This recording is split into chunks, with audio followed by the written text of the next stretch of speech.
Hallelujah, hallelujah. യേശുവിൽ പ്രിയ സഹോദരി സഹോദരന്മാരെ, ഇന്ന് അല്പനേരം ചിന്തിക്കാൻ എടുത്തിരിക്കുന്ന വചനം സങ്കീർത്തനങ്ങൾ 133 ഒന്നാം തിരുവചനമാണ്. സങ്കീർത്തനങ്ങൾ 133 അതിന്റെ ഒന്നാം തിരുവചനം. സഹോദരർ ഏക മനസ്സായി ഒരുമിച്ച് വസിക്കുന്നത് എത്ര വിശിഷ്ടവും സന്തോഷപ്രദവുമാണ്. ഇവിടെ ദാവീദ് എഴുതിയിരിക്കുന്നു, സഹോദരർ ഏക മനസ്സായി ഒരുമിച്ച് വസിക്കുന്നത് എത്ര വിശിഷ്ടവും സന്തോഷപ്രദവുമാണ്. ഒരുപക്ഷെ നമുക്കറിയാം, ദാവീദ് സഹോദരന്മാരുമായിട്ട് അല്ലെങ്കിൽ അവരുടെ ആ കൂട്ടായ്മയില് ആയിരുന്നില്ല എന്നാണ് നമുക്കറിയാൻ വചനം വായിക്കുമ്പോഴവിടെ. എന്നുവെച്ചാല് രാജാവായിട്ട് തിരഞ്ഞെടുക്കുന്ന സമയത്ത് മൂത്ത മക്കൾക്ക് സ്ഥാനം കൊടുക്കുന്നതും ഏറ്റവും അവസാനം ആട്ടിടയനായിട്ട് പോയിരുന്ന ദാവീദിനെ ആ ദൈവദൂതനെ അന്വേഷിച്ചാണ് അവിടെ, അല്ലെങ്കിൽ ഇനി ആരെ ഉള്ളത് എന്ന് ചോദിച്ചാണ് അവിടെ കൊടുക്കുന്നത്. ഒരുപക്ഷെ അതുകൊണ്ടായിരിക്കാം ദാവീദ് ഇങ്ങനെ എഴുതിയിരിക്കുന്നത്, സഹോദരർ ഏക മനസ്സായി ഒരുമിച്ച് വസിക്കുന്നത് എത്ര വിശിഷ്ടവും സന്തോഷപ്രദവുമാണ് എന്ന്. നമുക്കറിയാം, ഇന്നത്തെ കാലഘട്ടത്തില് നമ്മുടെ ഒക്കെ ജീവിതത്തില് എത്ര പേരുണ്ട് ഇന്ന് സഹോദരന്മാരായിട്ട് ഒരുമിച്ച് താമസിക്കുന്നത്. പ്രത്യേകിച്ച് നമുക്ക് ഈ കേരളത്തിലൊക്കെ പറയുകയാണെങ്കിൽ എനിക്ക് തോന്നുന്നു ഒരു കുടുംബം പോലും ഇല്ല സഹോദരന്മാർ ഒന്നിച്ച് താമസിക്കുന്നത് കുടുംബമായിട്ട്. ചെറുപ്പത്തിലുണ്ട്, നമുക്കൊക്കെ അറിയാം, നമ്മുടെയൊക്കെ ചെറുപ്പകാലത്ത് നമ്മൾ സഹോദരനായിട്ട് ഒന്നിച്ചാണ് ജീവിച്ചുകൊണ്ടിരുന്നത്. പക്ഷെ പ്രായപൂർത്തിയായി നമ്മൾ ഓരോ തുറകളിലേക്ക് മാറിക്കഴിഞ്ഞപ്പോൾ എല്ലാം സെപ്പറേറ്റ് ആയിട്ട്, എല്ലാം പ്രത്യേകമായിട്ട് താമസിക്കുകയാണ്. ഒരുമിച്ചല്ല നമ്മൾ താമസിക്കുന്നത്. എനിക്ക് തോന്നുന്നത് അത് ഉണ്ട് എങ്കിൽ വടക്ക് കിഴക്കൻ സംസ്ഥാനങ്ങളിൽ, പ്രത്യേകിച്ച് UP ബീഹാർ സ്ഥലങ്ങളിൽ ഒരു പരിധിവരെ ഇന്നും കൂട്ടുകുടുംബങ്ങൾ നടന്നു പോകുന്നുണ്ട്. ബാക്കി ഒരു സ്ഥലത്തും ഉണ്ടെന്ന് എനിക്ക് തോന്നുന്നില്ല. അവിടെ പോലും അത് ആ കൂട്ടുകുടുംബത്തിന്റെ അന്തരീക്ഷം നഷ്ടപ്പെട്ടുകൊണ്ടിരിക്കുന്ന അവസ്ഥയിലേക്ക് മാറിക്കൊണ്ടിരിക്കുകയാണ്. എല്ലാവരും സ്വാർത്ഥത അല്ലെങ്കിൽ എനിക്ക് എന്നുള്ള ആ ഒരു ചിന്തയിലേക്ക് മാറിക്കൊണ്ടിരിക്കുന്നവർ. സഹോദരന്മാർ ഏക മനസ്സായിട്ട് ഒരുമിച്ച് വസിക്കുന്നത് എത്ര വിശിഷ്ടവും സന്തോഷപ്രദവുമാണ്. നമുക്കറിയാം, നമ്മുടെയൊക്കെ ചെറുപ്പത്തില് നമ്മൾ സഹോദരങ്ങളെ ഒന്നിച്ച് ജീവിച്ച് കളിച്ച് നിന്ന ആ സമയത്തുണ്ടായിരുന്ന സന്തോഷം എന്താണെന്നുള്ളത്. പക്ഷെ ഇന്ന് അതെല്ലാം അന്യം നിന്ന് പോയിരിക്കുകയാണ്, നഷ്ടപ്പെട്ടുകൊണ്ടിരിക്കുകയാണ്. ഒന്ന്, കുടുംബത്തിൽ അംഗങ്ങൾ കുറവാണ്. പണ്ട് ഏറ്റവും കുറഞ്ഞത് 3 അല്ലെങ്കിൽ 4 ഏറ്റവും കുറഞ്ഞത് ഉണ്ടായിരുന്നു. ഇന്ന് 1 ഉള്ളൂ, കൂടിയാൽ 2. പക്ഷെ അവിടെ ആ കൂടിയാൽ 1, 2 ഉണ്ടെങ്കിൽ പോലും ആ മാതാപിതാക്കൾ ആ മക്കളെ ഒരു പ്രത്യേക അന്തരീക്ഷത്തിലല്ലേ വളർത്തിക്കൊണ്ട് വരുന്നതെന്ന് ചിന്തിച്ചു നോക്കും. ഓരോരുത്തരുടെയും സ്വാർത്ഥ താല്പര്യത്തിനനുസരിച്ച് അവർക്ക് വേണ്ടതെല്ലാം നൽകിക്കൊണ്ട്.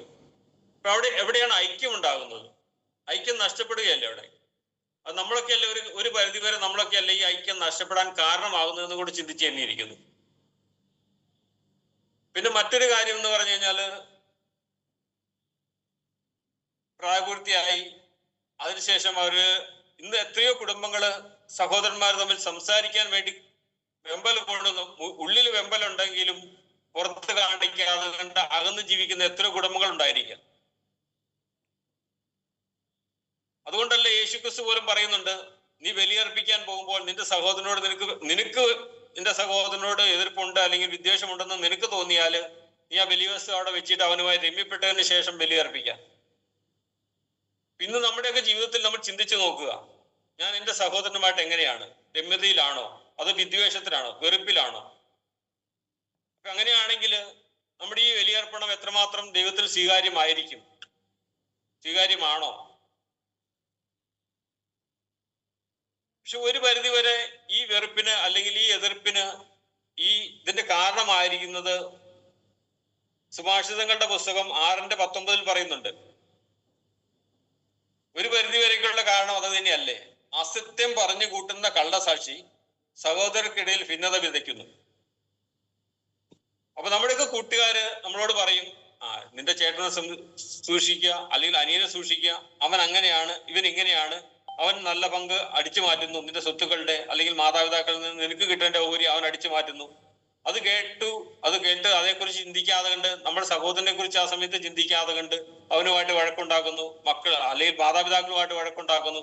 നീ എല്ലാം പക്ഷപാതം ചെയ്തുകൊണ്ട് അവന് ചെയ്തു കൊടുക്കുന്നു, എനിക്കൊന്നും ചെയ്തു തരുന്നില്ല. അവിടെ വിദ്വേഷമായി, വെറുപ്പായി, കുടുംബത്തിൽ കലഹമായി. ചിന്തിച്ചു നോക്കാം നമുക്ക് ഓരോരുത്തർക്കും. ഇന്ന് പല കുടുംബങ്ങളിലും ഇത് തന്നെയല്ലേ സംഭവിക്കുന്നത്? മക്കൾ പോലും മാതാപിതാക്കളെ മുറിവേൽപ്പിക്കുന്ന അവസ്ഥ, കൊലപാതകം ചെയ്യുന്ന അവസ്ഥ, സ്വത്ത് തർക്കത്തിന്റെ പേരിൽ, അല്ലെങ്കിൽ വസ്തുക്കളുടെ പേരിൽ, സമ്പത്തിന്റെ പേരിൽ.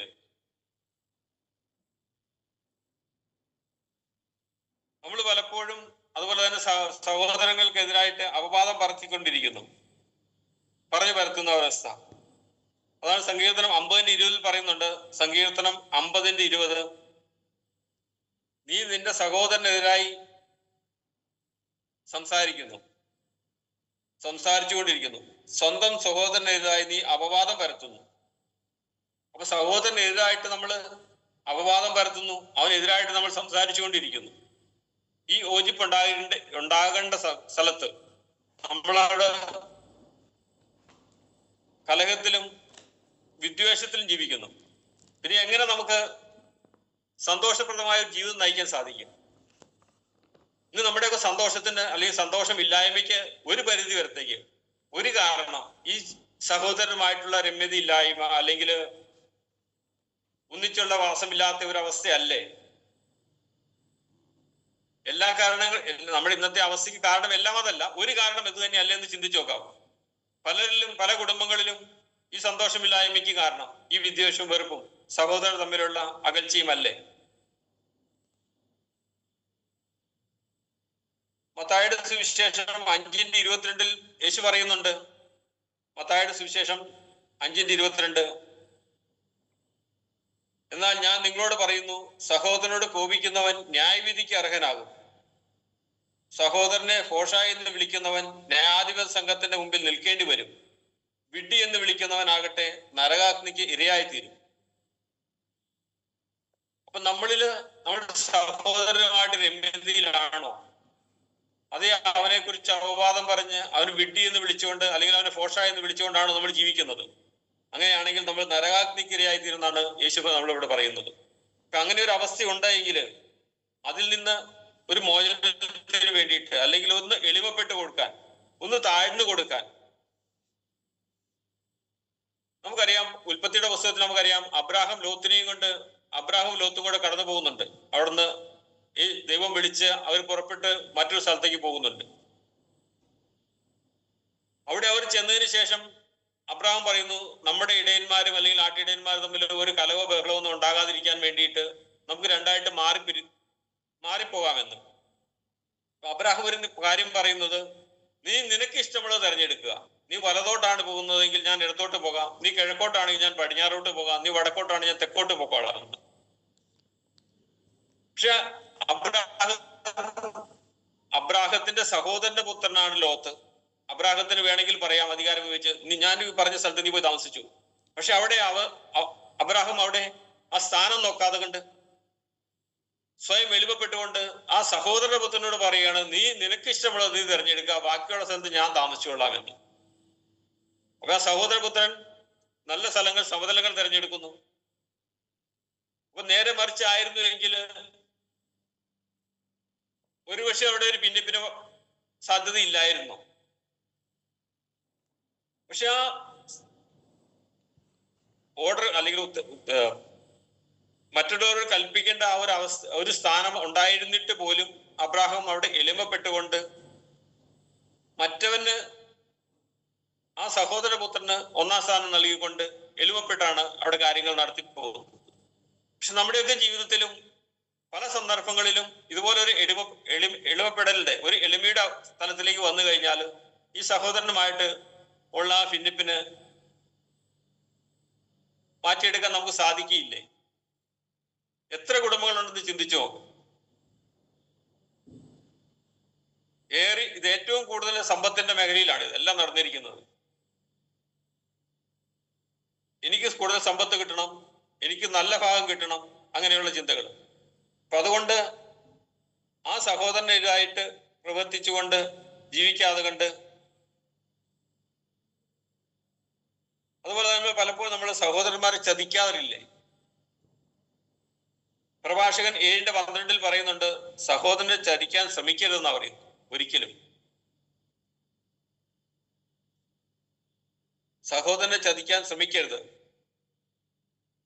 പലപ്പോഴും നമ്മളൊക്കെ സ്വന്തം സഹോദരനോട് പോലും ചതി കാണിക്കുന്നില്ലേ? ചതിച്ച് വഞ്ചിച്ച് സ്വത്തുക്കൾ തട്ടിയെടുക്കാറില്ലേ? അതുകൊണ്ട് അങ്ങനെ നമ്മുടെയൊക്കെ ജീവിതത്തിൽ സംഭവിച്ചു പോയിട്ടുണ്ടോ എങ്കിലും ആത്മാർത്ഥമായിട്ട്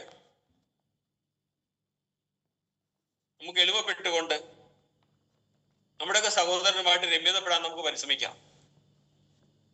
റോമാക്കാർക്ക് എഴുതിയ ലേഖനം 14-ന്റെ 10-13 നമുക്കൊന്ന് വായിച്ചു നോക്കാം. നീ എന്തിന് നിന്റെ സഹോദരനെ വിധിക്കുന്നു? അഥവാ നീ എന്തിന് നിന്റെ സഹോദരനെ നിന്ദിക്കുന്നു?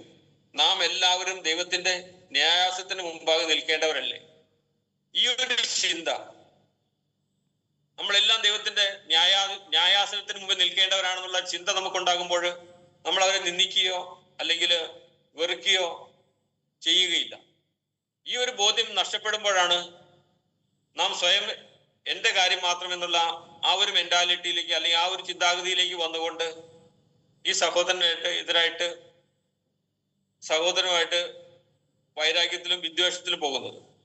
അതുകൊണ്ട് അതിന്റെ 13-ാമത്തെ വചനം നമുക്കൊന്ന് വായിക്കാം. ഈ ഒരു തീരുമാനം നമുക്ക് എടുക്കാം.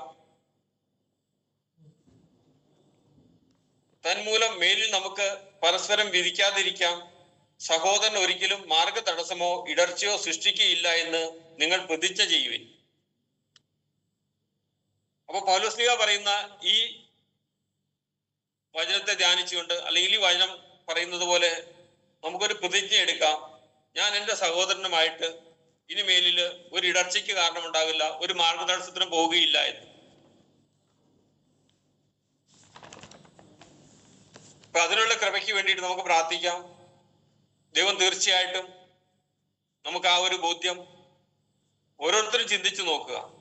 ഞാൻ എങ്ങനെയാണ് എൻ്റെ ജീവിതത്തിൽ, ഞാൻ എൻ്റെ സഹോദരനുമായിട്ട് എങ്ങനെയാണ്? രമ്യതയിലാണോ വിദ്വേഷത്തിലാണോ? ആണെങ്കിൽ ഒരു തീരുമാനം എടുത്തുകൊണ്ട് നമുക്ക് മുന്നോട്ട് പോകാൻ ഉള്ള ശക്തിക്ക് വേണ്ടി നമുക്ക് പരിശ്രമിക്കാം, പ്രാർത്ഥിക്കാം. ദൈവം നമ്മൾ ഓരോരുത്തരും സമത്വമായി അനുഗ്രഹിക്കട്ടെ എന്ന് പ്രാർത്ഥിച്ചുകൊണ്ട് പിതാവിന്റെയും പുത്രന്റെയും പരിശുദ്ധാത്മാവിന്റെയും നാമത്തിൽ ആമേൻ.